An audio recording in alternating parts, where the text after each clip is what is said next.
Hello everyone. आज की इस क्लास में जाति व्यवस्था से संबंधित प्रश्नों को देखने वाले हैं एंड ये क्लास आपकी समाजशास्त्र से संबंधित सभी परीक्षाओं के लिए इम्पॉर्टेंट रहने वाली है। आप सभी इस क्लास को, इस वीडियो को ज़्यादा से ज़्यादा लोगों के साथ शेयर जरूर कर दीजिए। एक इन्फॉर्मेशन है, समाजशास्त्र से संबंधित सभी परीक्षाओं के लिए यहाँ पर प्रैक्टिस सेट एंड सोशोलॉजी के नोट्स PDF फॉर्मेट में प्रोवाइड कराए जा रहे हैं। इससे संबंधित जानकारी के लिए यहाँ पर एक व्हाट्सएप नंबर दिया गया है, इस पर आप मैसेज करके पूरी जानकारी ले सकते हैं। नंबर है 790-555-3851 एंड यहाँ पर आपको उत्तर प्रदेश जो प्रवक्ता परीक्षा है यानी कि यूपी PGT उसका प्रैक्टिस सेट देखने को मिल जाएगा। कॉम्बो ऑफर अभी भी चल रहा है यूपी PGT एग्जाम के लिए। इस ऑफर में आपको यूपी PGT एग्जाम के लिए प्रैक्टिस सेट एंड सोशोलॉजी के जो नोट्स हैं ये प्रोवाइड कराए जा रहे हैं, जिसमें आपको कुछ छूट देखने को मिल जाएगी। इसके अलावा Bihar PGT and Bihar state परीक्षा के लिए भी यहाँ पर आपको समाजशास्त्र का प्रैक्टिस सेट देखने को मिलेगा। बिहार शिक्षक भर्ती, बिहार स्टेट एंड PGT के लिए भी यहाँ पर कॉम्बो ऑफर चलाया गया है, इसमें भी आपको कुछ छूट देखने को मिलेगी। GIC की बात की जाए तो यहाँ पर आपको समाजशास्त्र का प्रैक्टिस सेट देखने को मिल जाएगा। GS जो कि आपका फर्स्ट पेपर है उसका भी प्रैक्टिस सेट यहाँ पर आपको मिल जाएगा एंड GIC के लिए भी कॉम्बो ऑफर अभी चल रहा है, जिसमें समाजशास्त्र का प्रैक्टिस सेट एंड जो फर्स्ट पेपर GS है इन दोनों का ही यहाँ पर आपको प्रैक्टिस सेट देखने को मिलेगा। एंड बात की जाए समाजशास्त्र के नोट्स की, तो ये नोट्स सभी परीक्षाओं को ध्यान में रखकर तैयार किए गए हैं, सभी परीक्षाओं के लिए इम्पॉर्टेंट है। राजस्थान असिस्टेंट प्रोफेसर का सोशोलॉजी का प्रैक्टिस सेट भी यहाँ पर आपको मिल जाएगा। इससे संबंधित कोई भी जानकारी चाहते हैं तो व्हाट्सएप नंबर दिया गया है, इस पर आप मैसेज करके पूरी जानकारी ले सकते हैं। 60 प्रश्न हो गए थे, ठीक है। 2 क्लासेस हो चुकी हैं अब तक कास्ट सिस्टम से रिलेटेड। प्लेलिस्ट में फोल्डर मिल जाएगा यूपी PGT रिवीजन क्लास के नाम से, आप वहां से उन क्लासेस को देख सकते हैं। अभी तक जितने भी टॉपिक्स कंप्लीट कराए गए हैं सभी की क्लासेस कराई जा रही है, ठीक है। चलिए अब यहाँ पर देखिए, यहाँ तक हो गया था, यहाँ से शुरू करना है। प्रश्न है, जाति एक ऐसी व्यवस्था है जिसके अंतर्गत एक समाज अनेक आत्मकेंद्रित एवं एक दूसरे से पूर्णतः पृथक इकाइयों यानी कि जातियों में विभाजित रहता है और इन इकाइयों के बीच पारस्परिक संबंध ऊंच नीच के आधार पर सांस्कृतिक रूप से निर्धारित होते हैं। यहाँ पर ऑप्शंस दिए गए हैं, S Ketkar, Hutton, Harold Gould, Andre Beteille. किसके द्वारा ये बात कही गई है? जाति एक ऐसी व्यवस्था है जिसके अंतर्गत एक समाज अनेक आत्मकेंद्रित एवं एक दूसरे से पूर्णतः पृथक इकाइयों जातियों में विभाजित रहता है और इन इकाइयों के बीच पारस्परिक संबंध ऊंच नीच के आधार पर सांस्कृतिक रूप से निर्धारित होते हैं। ये किसका कहना है? यहाँ पर क्या हो जाएगा? यहाँ पर राइट आंसर क्या हो जाएगा बताइए? यहाँ पर राइट आंसर JH हट्टन है, ऑप्शन बी यहाँ पर राइट है। अब कास्ट से यानी कि जाति से रिलेटेड कुछ बुक्स के बारे में बात कर लें जो कि एग्जाम्स में पूछी जाती हैं, जिसमें एक इनकी घुरिये की बुक है, जिसमें चूंकि घुरिये ने सबसे पहले जाति व्यवस्था का व्यवस्थित तरीके से वर्णन किया था। इनकी पुस्तक है कास्ट, क्लास एंड ऑक्यूपेशन।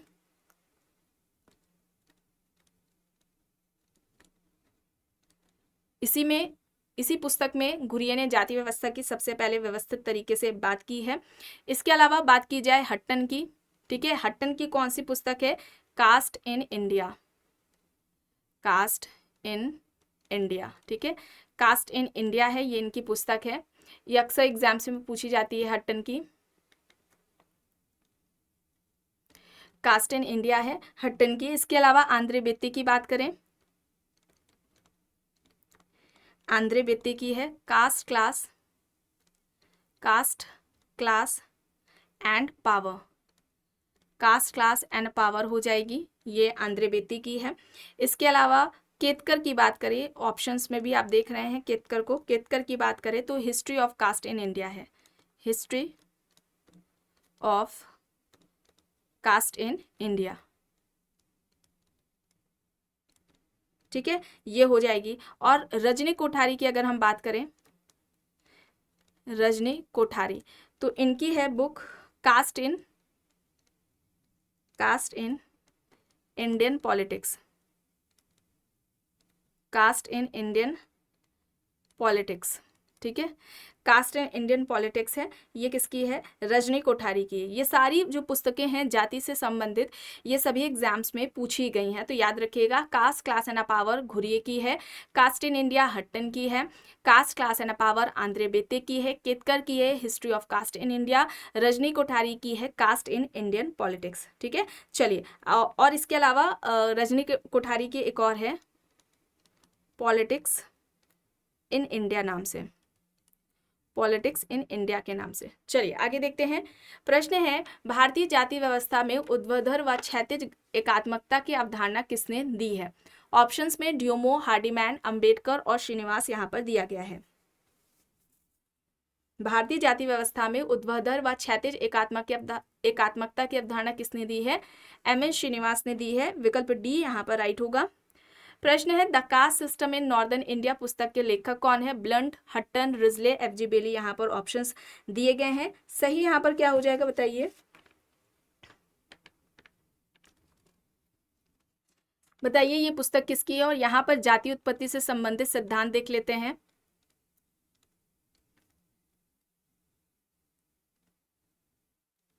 जाति उत्पत्ति से संबंधित सिद्धांत,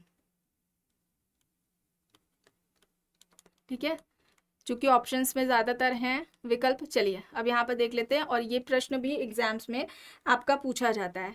अगर हम जाति उत्पत्ति का प्रजाति सिद्धांत, आप सभी ऑप्शंस बताइए इसमें से सही क्या होगा, ये पुस्तक किसकी है?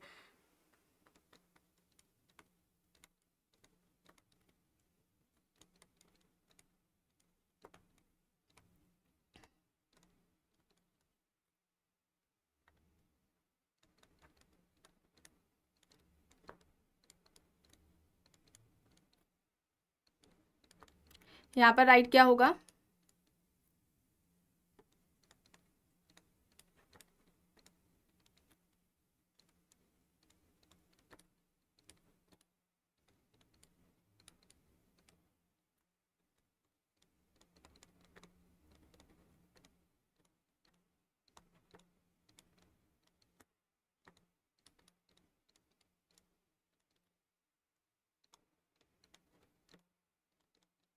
ये सभी आपको यहाँ पर जो लिखा जा रहा है, अभी बताया जा रहा है, ये सभी एग्जाम में पूछे गए हैं।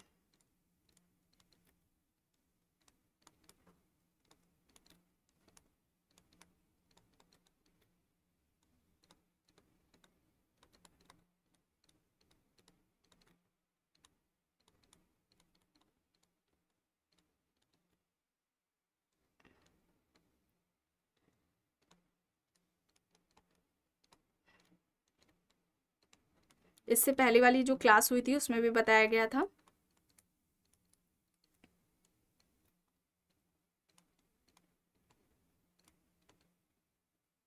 चलिए बताइए यहाँ पर सही क्या होगा?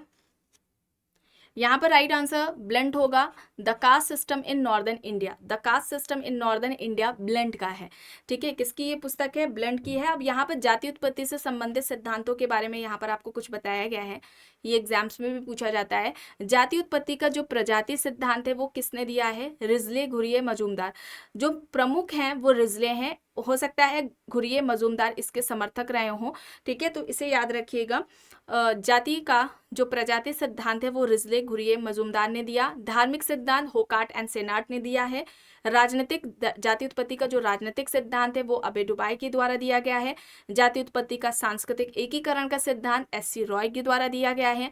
जाति उत्पत्ति का उद्विकासीय सिद्धांत किसने दिया है? इबेटसन ने दिया है, ठीक है। किसने दिया है? इबेटसन ने दिया है। एक सेकेंड, ये दूर हो गया थोड़ा, इबेटसन ने, ठीक है, ठीक है, इबेटसन ने दिया है। और जाति उत्पत्ति का आदिम या माना सिद्धांत हट्टन, मैरेट, कॉडरिंगटन के द्वारा दिया गया है। और जाति उत्पत्ति का व्यवसायिक सिद्धांत नेस्फील्ड, ब्लंट, डहलमैन के द्वारा दिया गया है। हो सकता है हमेशा नेस्फील्ड इस तरीके से दिया जाता है जो प्रमुख होते हैं, उनके अलावा ब्लंट, डहलमैन या मैरेट, कॉडरिंगटन इस तरह से पूछा जाए तो ध्यान रखिएगा, सारे आपको याद रखने हैं। तो ये जो सारे सिद्धांत है इनसे संबंधित प्रश्न अक्सर एग्जाम्स में पूछे जाते हैं। चलिए आगे यहाँ पर देखिए, प्रश्न है, अपनी जाति के प्रति वफादारी को क्या कहा जाता है जिससे व्यक्ति अन्य जातियों के हितों की उपेक्षा करता है? जातिवाद, संप्रदायवाद, भाषावाद, निर्जातिवाद यहाँ पर दिया गया है। क्या कहा जाएगा? अपनी जाति के प्रति वफादारी को हम क्या कहेंगे जिसमें व्यक्ति अन्य जातियों के हितों की उपेक्षा करता है? यहाँ पर सही होगा जातिवाद, ठीक है, जातिवाद होगा। ऑप्शन ए यहाँ पर राइट हो जाएगा। प्रश्न है, निम्न में से किस लेखक ने पश्चिमी समाज के अध्ययन में जाति की अवधारणा का प्रयोग किया? W.L. Warner, Karl Marx, Max Weber, O.C. Cox यहाँ पर ऑप्शंस हैं। सही यहाँ पर क्या हो जाएगा? पश्चिमी समाज के अध्ययन में जाति की अवधारणा का प्रयोग किसने किया था?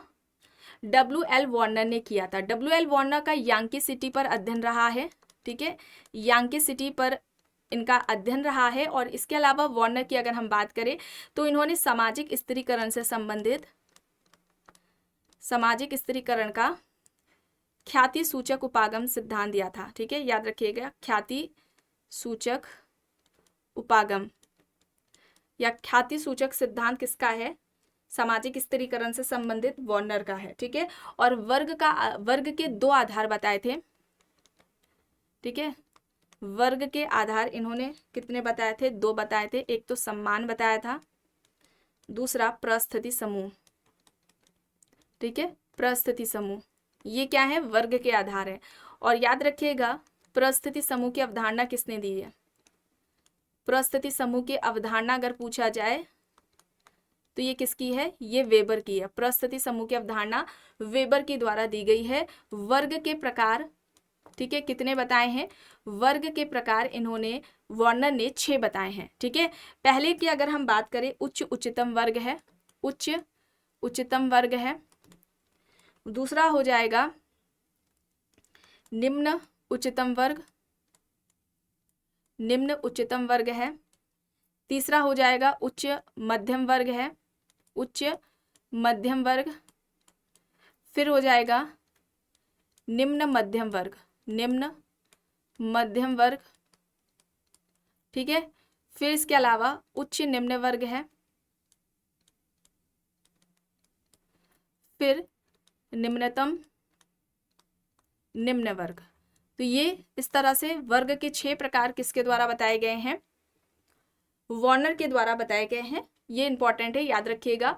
यांकी सिटी पर इनका अध्ययन रहा है, ठीक है, यांकी सिटी पर इनका अध्ययन रहा है। फील्ड वर्क, इनका सामाजिक स्त्रीकरण का सिद्धांत, 6 प्रकार वर्ग के किसने बताए, इस तरह से पूछा जा चुका है। चलिए अब यहाँ पर देखिए कथन और कारण है। कथन है भारत प्रजातियों का अजायब घर है, कारण भारत में अनेक जातियां मिलती हैं।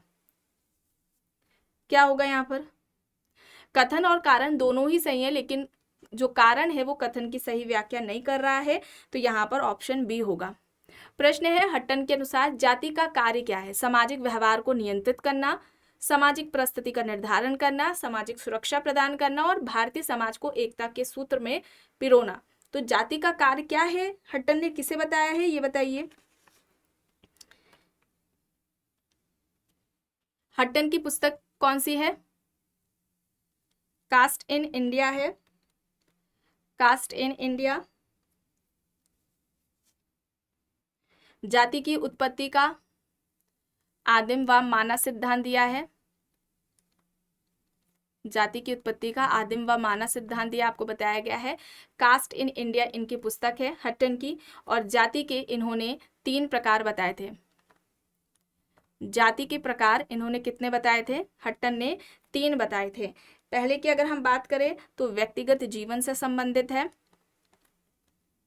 व्यक्तिगत जीवन से संबंधित। दूसरा हो जाएगा जाति समुदाय से संबंधित, ठीक है, जाति समुदाय से संबंधित है। तीसरा हो जाएगा समाज व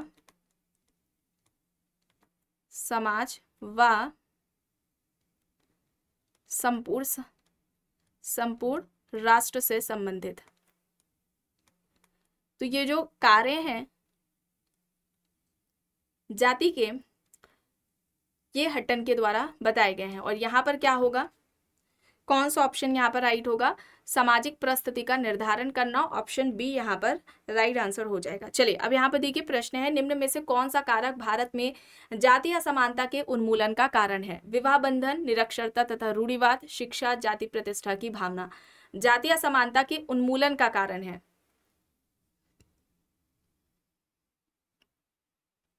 यहाँ पर क्या हो जाएगा, शिक्षा होगा, ठीक है, शिक्षा होगा, ऑप्शन सी यहाँ पर राइट होगा। प्रश्न है निम्न में से किस समाजशास्त्री ने जाति का विस्तृत अध्ययन किया, R K Mukherjee, GS Ghurye, KM Kapadia, AR. Desai. यहाँ पर ऑप्शंस दिए गए हैं। सही यहाँ पर क्या होगा, राइट आंसर क्या होगा, ये कई बार आपको बताया गया है और ये एग्जाम्स में अक्सर पूछा जाता है। जाति का विस्तृत अध्ययन किसने किया था, जीएस घुरिये ने किया था। किस पुस्तक में किया था, कास्ट क्लास एंड ऑक्यूपेशन। ठीक है, और जाति की कितनी विशेषताएं बताई थी? 6 विशेषताएं बताई थी। सबसे पहले समाज का खंडात्मक विभाजन, समाज का खंडात्मक विभाजन है। दूसरा क्या होगा? संस्तरण है। ठीक है, संस्तरण हो जाएगा। तीसरा यहाँ पर हो जाएगा भोजन व सामाजिक सहवास पर प्रतिबंध, भोजन व सामाजिक सहवास पर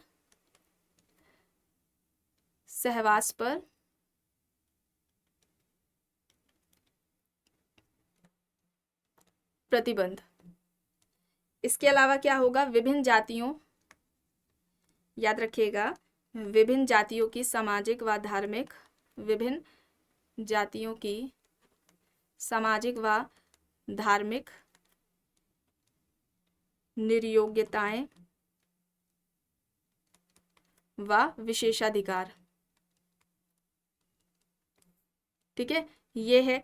इसके अलावा अगर हम बात करें तो पेशे के अप्रतिबंधित चुनाव का अभाव है, पेशे के अप्रतिबंधित चुनाव का अभाव, पेशे के अप्रतिबंधित चुनाव का अभाव। ठीक है, ये हो जाएगा। और लास्ट होगा विवाह संबंधी प्रतिबंध। ठीक है, विवाह संबंधी प्रतिबंध। तो ये सभी जो विशेषताएं 6 हैं, ये किसके द्वारा बताई गई हैं? घुरिये के द्वारा बताई गई हैं। इंपॉर्टेंट है, याद रखिएगा, अक्सर एग्जाम्स में पूछी जाती है। सबसे पहले व्यवस्थित जो वर्णन है जाति व्यवस्था का या अध्ययन है, वो किसके द्वारा किया गया था? जीएस घुरिये के द्वारा किया गया था। चलिए अब यहाँ पर देखिए, प्रश्न है, होकाट तथा सेनाट ने जाति उत्पत्ति के लिए किस सिद्धांत से, होकाट एवं सेनाट जाति उत्पत्ति के किस सिद्धांत से संबंधित है? सांस्कृतिक सिद्धांत, धार्मिक सिद्धांत, राजनीतिक और व्यावसायिक सिद्धांत यहाँ पर दिया गया है। यहाँ पर सही क्या होगा? यहाँ पर राइट आंसर क्या होगा? धार्मिक सिद्धांत होगा। ठीक है, धार्मिक सिद्धांत होगा, ये याद रखिएगा। अगर हम होकाट की बात करें तो इन्होंने धार्मिक कर्मकांडों व धार्मिक जो क्रियाएं हैं और जो कर्मकांड है, होकाट का याद रखिएगा। ठीक है, होकाट ने ये कहा है, धार्मिक क्रियाएं व कर्मकांड जाति उत्पत्ति के लिए उत्तरदायी हैं।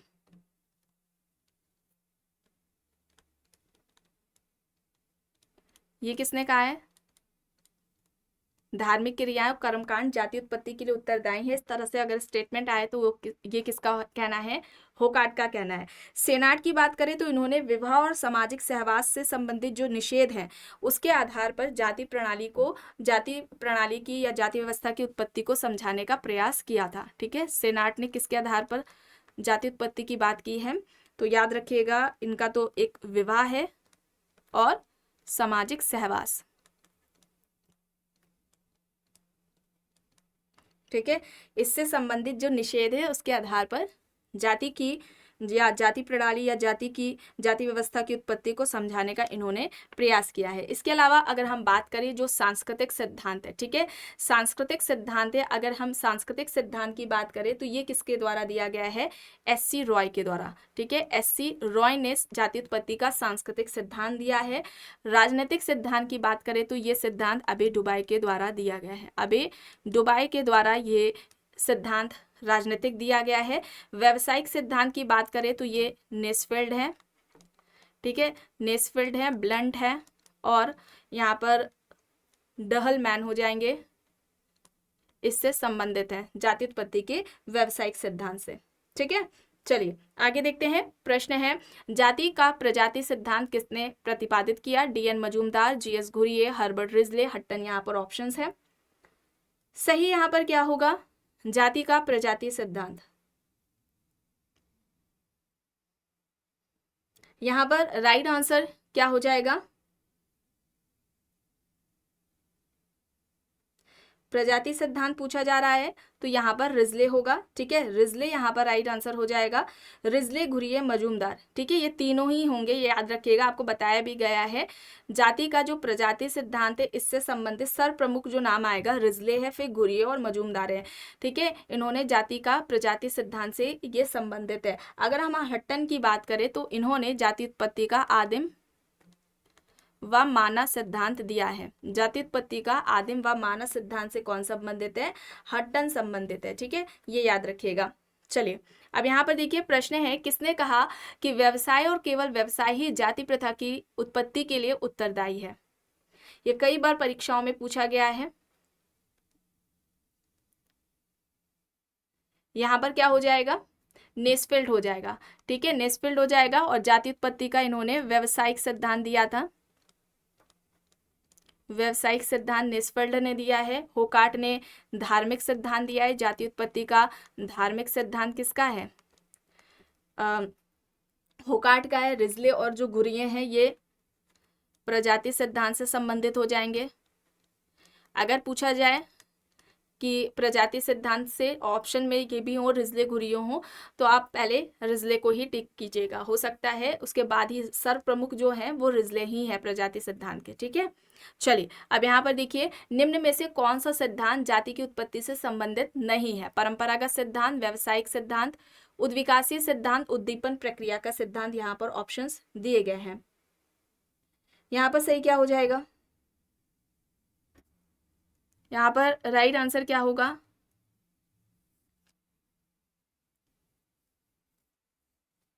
यहाँ पर क्या होगा? उद्दीपन प्रक्रिया का सिद्धांत ये नहीं है, ठीक है। उद्विकासी का सिद्धांत किसने दिया है? इबेटसन ने दिया है।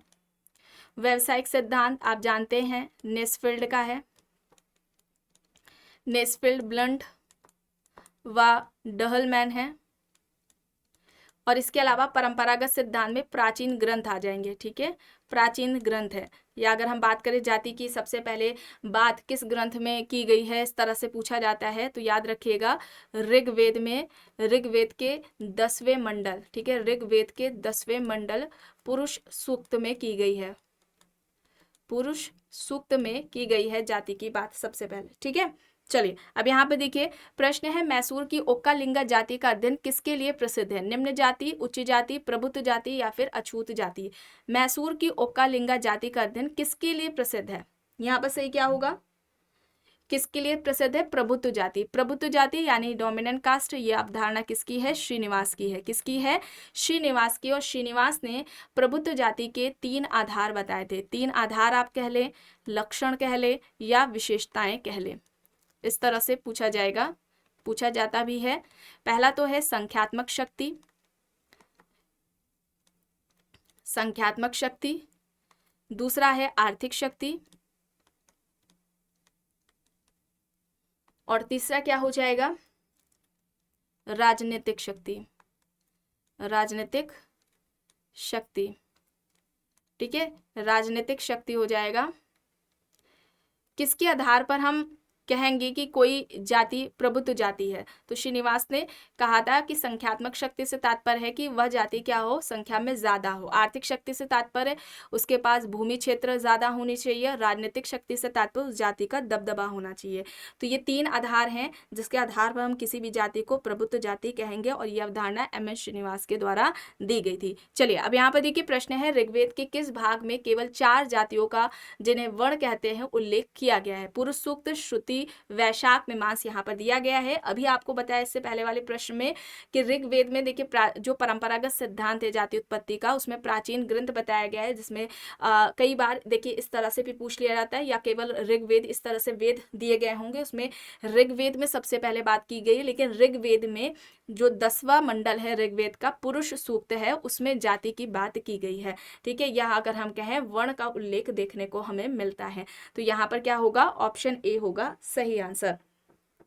प्रश्न है, निम्न में से किसने जाति संस्तरण की संकल्पना 4 प्रकारों सांस्कृतिक, सार्वभौमिक, विशिष्ट, संरचनात्मक, सार्वभौमिक और संरचनात्मक विशिष्टता में की है? Andre Beteille, ER Leach, Yogendra Singh, AC Mayer, यहाँ पर ऑप्शंस है।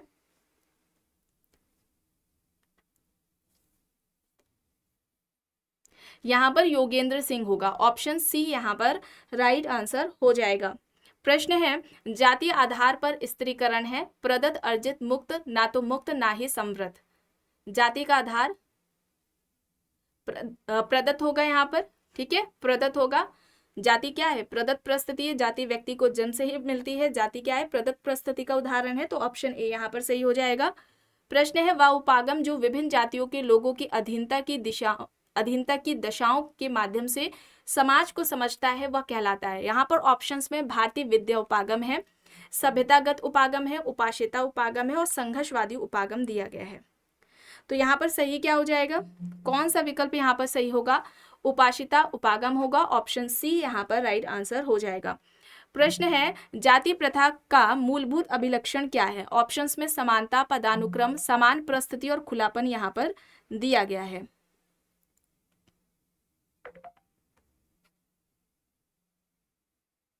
यहाँ पर राइट क्या होगा? राइट यहाँ पर पदानुक्रम होगा, ऑप्शन बी यहाँ पर राइट होगा। और ड्यूमो ने, ठीक है, ड्यूमो ने जाति के 3 महत्वपूर्ण तत्व बताए थे। एक तो इन्होंने सोपान क्रम को बताया था, दूसरा दूरी को बताया और तीसरा श्रम विभाजन को बताया था, ठीक है। तीसरा क्या किसे बताया था? श्रम विभाजन को बताया था। पहला सोपान क्रम, दूसरा दूरी, तीसरा श्रम विभाजन बताया था। भारतीय समाज जाति समाज है, भारतीय समाज, ये इनका स्टेटमेंट है, भारतीय समाज जातीय समाज है, इस तरह से पूछा जाता है किसका कहना है, तो ये किसके द्वारा बात कही गई है?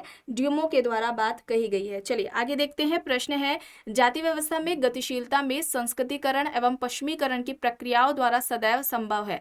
जाति व्यवस्था में गतिशीलता संस्कृतिकरण एवं पश्चिमीकरण की प्रक्रियाओं के द्वारा सदैव संभव है, यह कहना किसका है? घुरिये श्रीनिवास, योगेंद्र सिंह, दीपांकर गुप्ता, यहाँ पर ऑप्शंस दिए गए हैं। सही यहाँ पर क्या होगा? सही यहाँ पर क्या हो जाएगा? श्रीनिवास हो जाएगा, ऑप्शन बी यहाँ पर राइट होगा। और यहाँ पर विकल्प में आप योगेंद्र सिंह देख रहे हैं, तो याद रखिएगा योगेंद्र सिंह ने संस्कृतिकरण को अग्रिम समाजीकरण या विचारधारा ग्रहण करने वाली प्रक्रिया बताया था।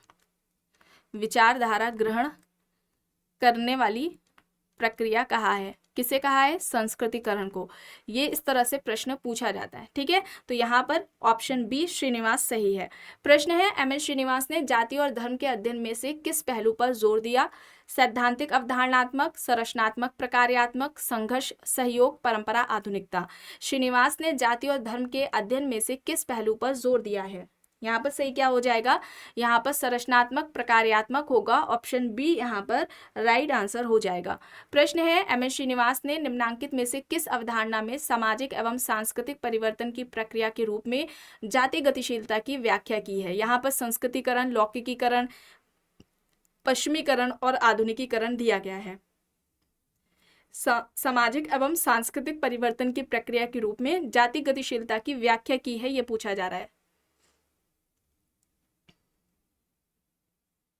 यहाँ पर क्या होगा? संस्कृतिकरण होगा। अच्छा, संस्कृतिकरण कैसी प्रक्रिया है, किसे कहेंगे? तो इसमें कोई निम्न हिंदू जाति या जनजाति किसी उच्च या द्विज जाति की उनके रीति रिवाज, उनकी जीवन शैली, धार्मिक क्रियाएं, कर्मकांडों का अनुकरण करती हो। ये अनुकरण कई पीढ़ियों तक चलता है ताकि उनका जाति पदक्रम में जो स्थान है वो पहले से बेहतर हो सके। इसको ही इन्होंने क्या कहा है? संस्कृतिकरण कहा है। इस तरह से स्टेटमेंट आता है और उसमें पहचानना होता है कि ये कौन सी प्रक्रिया है, तो ध्यान रखिएगा, इसको ही हम संस्कृतिकरण कहते हैं। ये श्रीनिवास की अवधारणा है। किस पुस्तक में इसकी बात की गई है? पुस्तक का नाम है religion and society among the Coorgs of South India. 1952 में ये पुस्तक आती है। इसमें उन्होंने जाति की बात की है। ध्यान रखिएगा, संस्कृतिकरण जाति में गतिशीलता को दर्शाती है। ये एक इसकी विशेषता है संस्कृतिकरण की। इसके अलावा ये एक सामूहिक प्रक्रिया है, व्यक्तिगत प्रक्रिया ना होकर सामूहिक प्रक्रिया है। और पद में परिवर्तन की बात करती है। ठीक है, संस्कृतिकरण पद में परिवर्तन है, याद रखिएगा, संरचनात्मक परिवर्तन नहीं है ये। ठीक है, संरचनात्मक परिवर्तन नहीं है। ठीक है, ये संस्कृतिकरण से संबंधित विशेषताएं बताई गई हैं, इससे भी प्रश्न पूछे जाते हैं। चलिए आगे यहाँ पर देखिए, प्रश्न है जाति प्रणाली के अंतर्गत गतिशीलता के विश्लेषण करने के लिए निम्न में से किसने संदर्भ समूह सिद्धांत का प्रयोग किया था? M S Rao, GS. Ghurye, MN. Srinivas, Yogendra Singh. यहाँ पर ऑप्शंस दिए गए हैं। सही यहाँ पर क्या होगा? जाति व्यवस्था में गतिशीलता का विश्लेषण करने के लिए संदर्भ समूह की अवधारणा का प्रयोग किसने किया था? एम.एन. श्रीनिवास ने किया था। यहाँ पर ऑप्शन सी हो जाएगा, विकल्प सी यहाँ पर सही है। प्रश्न है निम्न में से किस समाजशास्त्री ने जाति के बदलते प्रतिमान पर टिप्पणी की कि परिवर्तन व्यवहार में हुआ है, वैचारिकी में नहीं? K M. Kapadia, AR. Desai, T B. Bottomore, S C. Dube. यहाँ पर ऑप्शंस दिए गए हैं।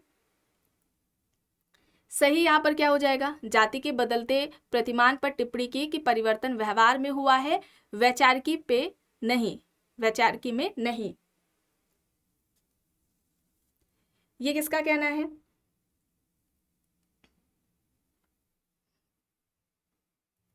यहाँ पर सही क्या हो जाएगा? दुबे, एस.सी. दुबे होगा। ऑप्शन डी यहाँ पर राइट होगा।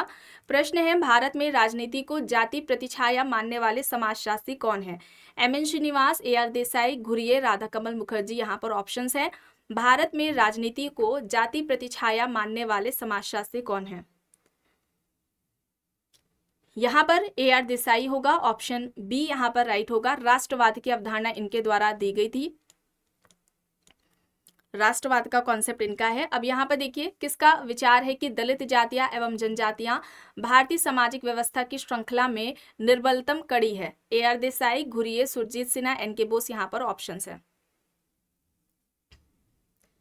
दलित जातियां एवं जनजातियां भारतीय सामाजिक व्यवस्था की श्रृंखला में निर्बलतम कड़ी है, ये किसका कहना है? यहाँ पर एन.के. बोस, निर्मल कुमार बोस होगा। ठीक है, डी यहाँ पर राइट होगा।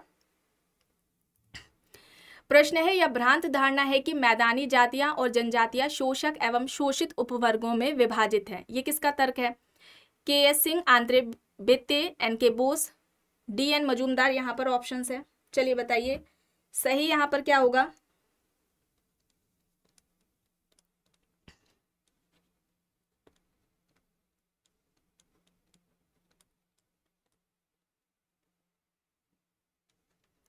राइट आंसर यहाँ पर क्या होगा आंसर?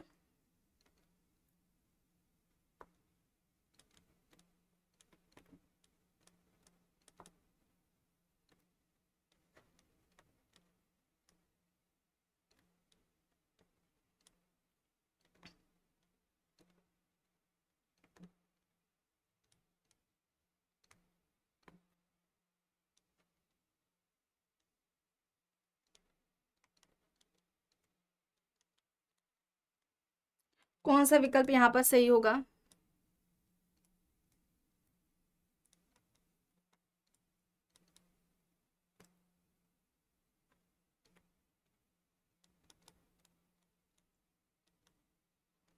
यहाँ पर एन.के. बोस, निर्मल कुमार बोस होगा। मैदानी जातियां और जनजातियां शोषक एवं शोषित उपवर्गों में विभाजित है, यह कहना निर्मल कुमार बोस का है। और ये सारी पुस्तकें उनकी हैं। Cultural anthropology, the structure of Hindu society, problems of national integration and peasant life in India, a study in unity and diversity. ठीक है, ये सारी जो बुक्स हैं ये एन.के. बोस की, निर्मल कुमार बोस की है। और ये निर्मल कुमार बोस गांधी जी के सचिव रह चुके हैं। चलिए अब यहाँ पर देखिए प्रश्न है यह किसका कथन है कि जातीय अस्पृश्यता हिंदुओं को समुदाय जाति के रूप में कार्य करने नहीं देते हैं? डेविड हार्डीमैन, ल्यूडियोमो, बी.आर. अम्बेडकर, एम.एन. श्रीनिवास। यहाँ पर ऑप्शंस दिए गए हैं। इस प्रश्न का यहाँ पर सही विकल्प क्या होगा? सही यहाँ पर होगा बी.आर. अम्बेडकर। ऑप्शन सी यहाँ पर राइट हो जाएगा। ठीक है, बी.आर. अम्बेडकर यहाँ पर राइट है। और अम्बेडकर ने तो जाति व्यवस्था के अंत के लिए अंतरजातीय विवाह की वकालत की थी। ठीक है, जो अंतरजातीय विवाह है उसके माध्यम से ही जो जाति व्यवस्था है वो उसके अंत की बात अंबेडकर करते हैं, और अंबेडकर के साथ साथ घुरिये का नाम भी आता है, जिन्होंने अंतर्जातीय विवाहों की बात की है, वकालत की है उसकी। अब यहाँ पर प्रश्न है, जाति, वर्ग और शक्ति विस्तृत अर्थों में सामाजिक संस्करण के अलग अलग रूप हैं, या तर्क किसका है? Andre Beteille, Ghurye, S P Nagendra, F G Bailey यहाँ पर ऑप्शन है। जाति, वर्ग और शक्ति यानी पावर, विस्तृत अर्थों में सामाजिक संस्करण के अलग अलग रूप हैं, ये किसका कहना है? आंद्रे बेते का। Caste, class and power, caste, class and power, ये किसकी है? आंद्रे बेते की, 1958 में आती है। सामाजिक स्त्रीकरण के ये 3 आधार, जाति, वर्ग और शक्ति, आंद्रे बेते ने बताए थे। चलिए आखिरी देख लेते हैं प्रश्न। यह किसका कहना है कि भारत की सभी जातियां परिवर्तन के दौर से गुजर रही हैं? Robert Redfield, K S. Singh, McKim Marriott, Andre Beteille यहाँ पर ऑप्शंस हैं। भारत की जो सभी जातियां हैं ये परिवर्तन के दौर से गुजर रही हैं, ये किसका कहना है? यहाँ पर सही हो जाएगा आंद्रे बेते। आंद्रे बेते, ऑप्शन डी यहाँ पर राइट आंसर हो जाएगा। तो आज की इस क्लास में बस इतना ही। आई होप ये आपको पसंद आई होगी। अगर पसंद आई है तो प्लीज़ लाइक करिएगा, कमेंट करके ज़रूर बताइएगा। चैनल पर अगर आप नए हैं तो चैनल को भी ज़रूर सब्सक्राइब कर लीजिएगा, एंड इस वीडियो को जितना हो सके ज़्यादा से ज़्यादा लोगों के साथ शेयर भी ज़रूर करिएगा।